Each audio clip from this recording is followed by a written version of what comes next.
Halo penduduk. Uh, Panas bang jero lele, buah babe mantap mantap. Yo kapak nih mantap. Sele lele. Oh iya, tadi pakai masker le. Jangan lupa pakai masker cuy, ada virus di luar sana ya kan ya. Ini ya. Dan jangan lupa cuci tangan di luar. Oke.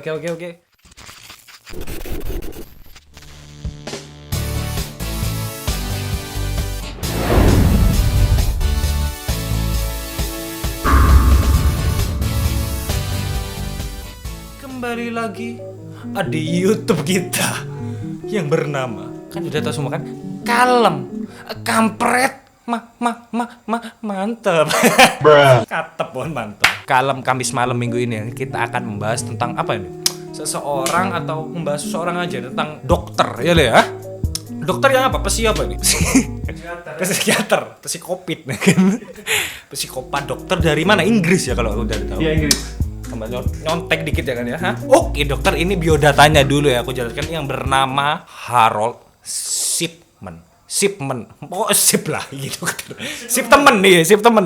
Ada di sini foto-fotonya, pokoknya ada di sini lah ya, kosong ya kan ya. Berasal dari Inggris, tadi udah aku jelasin. Lahir pada 14 Januari 1946. Koncone Rossi. Dan meninggal pada 13 Januari 2004. Ya berapa tahun kemarin lah, berapa? 16 tahun ya, 16 tahun kemarin lah. Dokter ini disebut ya psikopat lah di Inggris sana ya. Atau nama lainnya adalah Dr. Death. The Angel of Death. The Good Doctor, the Good, mantap. Dia punya 4 anak ya. Anaknya ada di sini, namanya males jelasin ya, pokok ikuis. Dan menurut laporan yang beredar di sana ya kan ya, beritanya, dokter ini telah membunuh 300 pasiennya.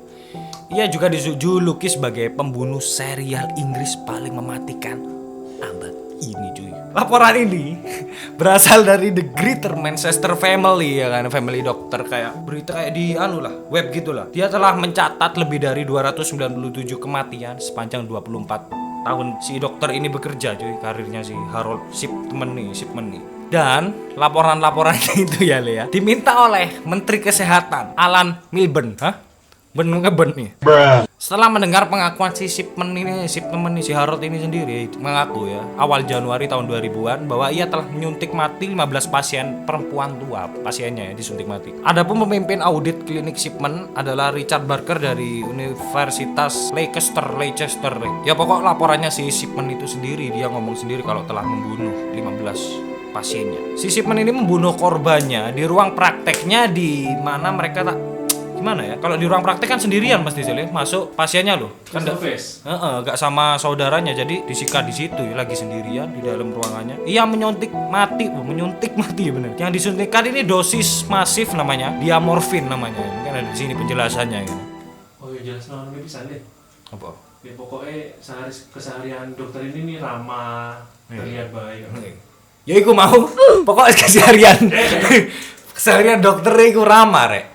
Asli ini ku gak ketokan lek medeni ya Le ya. Pokoknya sering nyapa, gak nyangka lah ternyata dokter ini pembunuh yang sangat sadis, yang telah membunuh ratusan manusia dalam hidupnya cuy. Dan akhirnya terakhirnya di penjara ya Le. Dan pokok akhirnya dokter Shipman ini bunuh diri di penjara cuy. Dan ya kan, sampai sekarang, sampai detik ini gak ada yang tahu kenapa penyebabnya ya Le. Penyebabnya si dokter Harold Shipman ini kok bisa sampai bunuh ya ratusan orang, itu nggak ada yang tahu cuy sebab-sebabnya, karena di luar baik-baik aja dan dia matinya kan bunuh diri itu ya di dalam penjara cuy, gantung diri oleh maunya gantung diri cuy, nggak ada yang tahu jadi penyebabnya. Dan ternyata si Harold ini punya kenangan pahit lah di masa mudanya. Gini ceritanya, aku sambil baca dikit ini ya artikelnya ya. Harold Frederick Shipman yang lahir di Nottingham ya, tadi udah aku jelasin, lahir di Inggris ya kan ya, di Nottingham. Ia adalah putra seorang pengemudi truk sederhana Le. Harold merupakan anak kedua dari 3 bersaudara. Tetapi ibunya, Vera nama ibunya, sangat menyayangi putranya yang dipanggil Fred atau Freddy ya. Bos Freddy kan. Bahkan dia cenderung menggemaskan mungkin. Si Harold ini paling lucu lah dibanding saudara-saudara lainnya kan. Hal ini menjadikannya sangat dekat sama ibunya cuy, sampai masa remajanya. Sampai ya lumayan tua lah, remaja 20 tahunan. Hingga pada suatu hari si Vera ini punya penyakit cuy, kanker paru-paru, dan vonis itu kanker ini sangat mengerikan pasti ya bagi orang tua ya lo ya. kan kanker paru-paru. Dur, oke. Dan siang malam maksudnya si Harold ini merawat si ibunya ini merawat waktu sakit ini, dirawat terus siang malam kan. Yang hanya ibunya ini cuma tiduran aja di kamarnya, nggak bisa gerak lagi sampai le. Oh, dan selama masa iki ya, selama ibu sakit iku, si Harold kan masih cilik sih le. Ya semaja lah seumuran awak dhewe lah. Sering delok dokter yang ngobatin ibunya ngasih morfin ke ibunya iku buat mencegah pengen gak sakit nemen lho le. Dikai morfin. Morfin ini mengurangi rasa sakit yang diderita sang ibu meskipun tidak menyembuhkan sakitnya gitu. Dan si ibunya ini meninggal pada 21 Juni 1963. Dan 2 tahun setelah kematian ibunya ini baru si Freddy ki melbu jurusan lah. Kedokteran di Leeds School of Medicine. Dan setahun habis masuk di menikah cuy. Mari setahun mari kuliah. Mantap ya. Menikah dengan seseorang yang bernama Primrose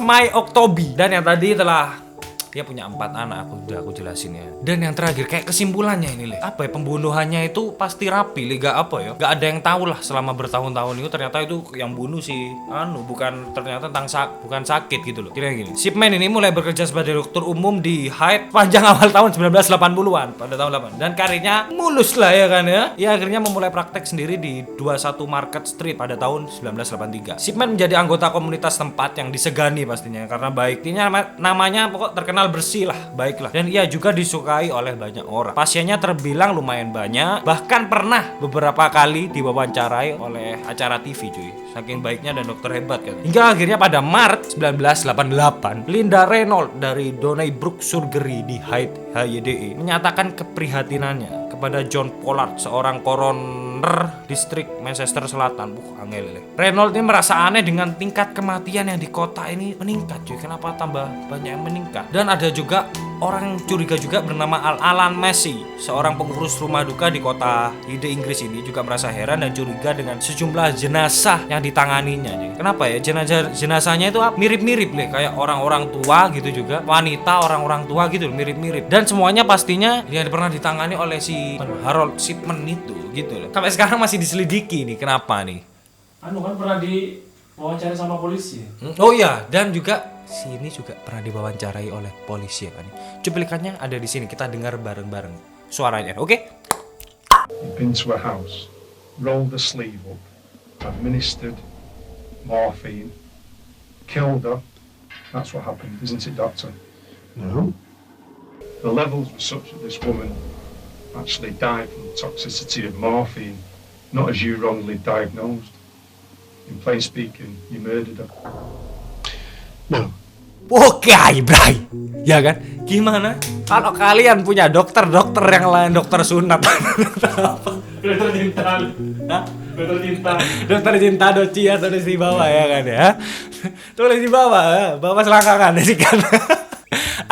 Bakalan ada dulu. Makan malam minggu depan Yang pastinya bos. Cat. Sangat-sangat Yami Bingi alam soro back to nature lah intinya kan ya. Oke lah, sampai jumpa di Kalem. Ya deh ya, langsung mari kan?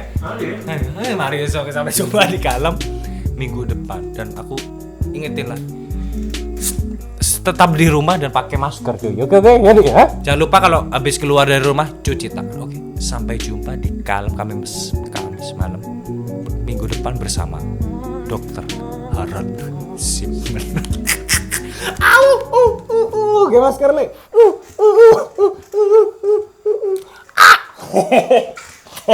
Tete